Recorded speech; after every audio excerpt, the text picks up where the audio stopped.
Hello and welcome to Artifacts with Edie, a live show and tell of the artifacts from the Summit County Historical Society.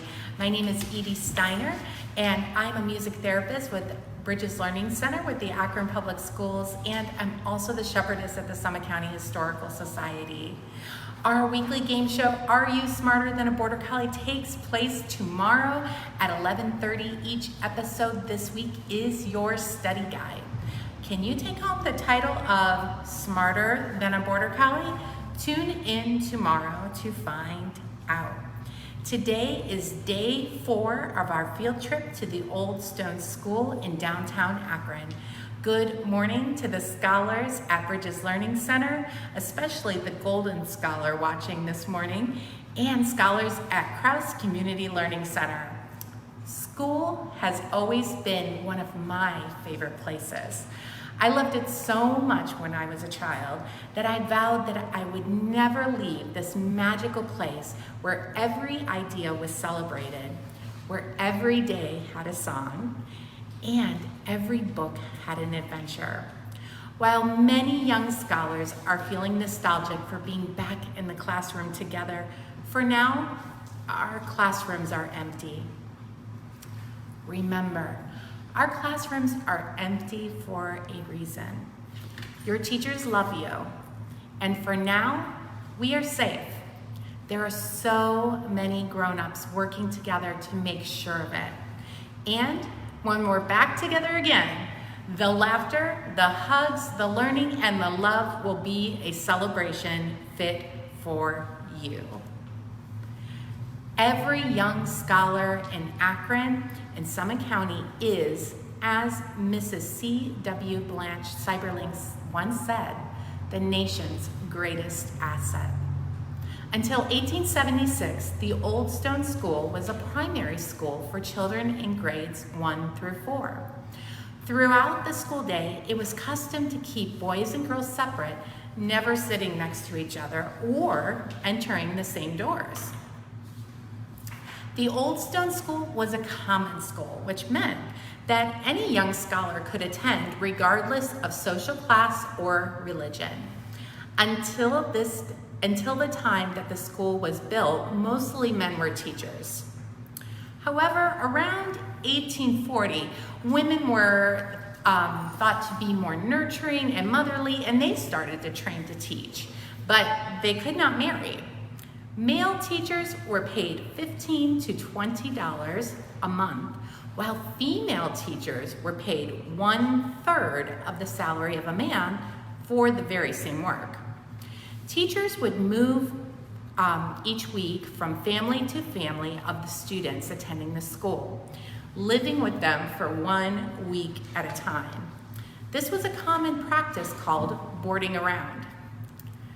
After the students left the building at the end of the day at the Old Stone School, it was used for public meetings and social gatherings and organizational meetings, political gatherings, and at one point in its life, it was also a railroad station.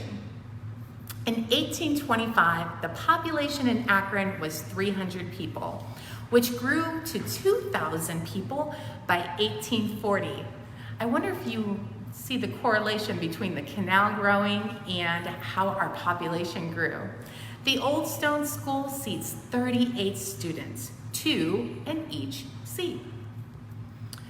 Ohio was the first state in the Northwest Territory to make it clear that slavery would not exist northwest of the Ohio River by saying, "There shall be neither slavery nor involuntary solitude in the said territory, but any slave escaping into the territory may be lawfully reclaimed." The people of Akron didn't believe that individuals previously held in slavery, but now living in their town, should worry about being taken away. When African-American barber Jim Worthington was threatened by 2 strangers who tried to arrest him and take him away, 3,000 Akron residents showed up at the railroad station to protect Mr. Worthington. He was able to stay in Akron, and the 2 strangers went on their way and never came back. The denial of education to African Americans following the Emancipation Proclamation in 1863 did little to better assure that learning for all children, did better to ensure learning for all children historically. Akron and Summit County have always been home to people who stand for what is just. Please know that this story is important. As ambitious and eager as I am to tell you every last detail of education for all students, my words will never be enough.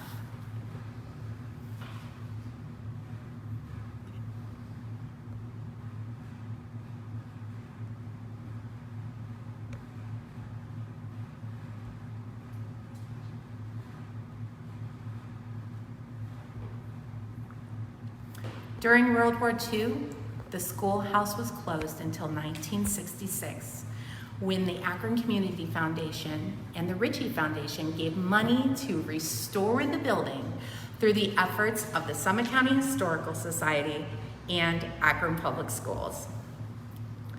Pearl Drews, a research teacher in social studies for Akron Public Schools, made kits containing old volumes of Akron artifacts and artifacts from the Ohio history of education.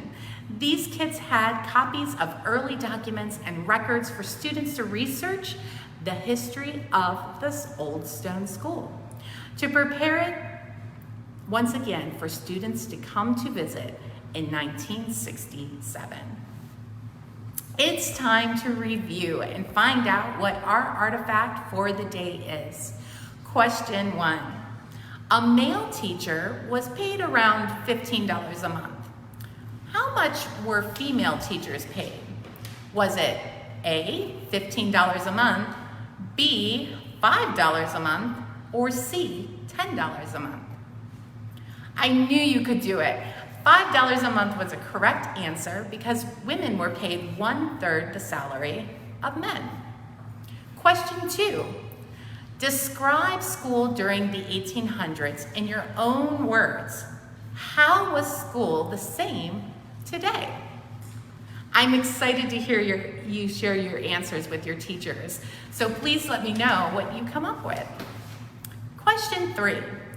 What kinds of rules were common in schools of the 1800s? If you said that boys and girls entered and exited through different doors, you're really listening. Today's artifact is still used in schools today, although the design has changed over the years. It's a place where a student works, reads, imagines, and opens their minds to endless possibilities. What could the artifact of the day be? If you said a student desk, then you're the local history expert today. This is an original desk from the Old Stone School, donated by Julius Butler. This desk is like many school desks during the 19th century. It is made of wood and cast iron, which would be really easy to clean and very durable and quite attractive. The surface of the desk is small for a child, but works comfortably and holds a few books and a slate. There's even a tray for your slate pencil.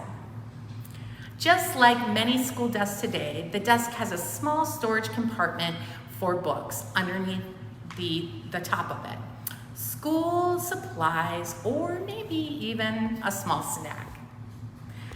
The oak bench desks that are currently in the Old Stone School are replicas that were built by the Howard Vocational School students with funding provided by their Parent-Teacher Association during the renovations of 1966.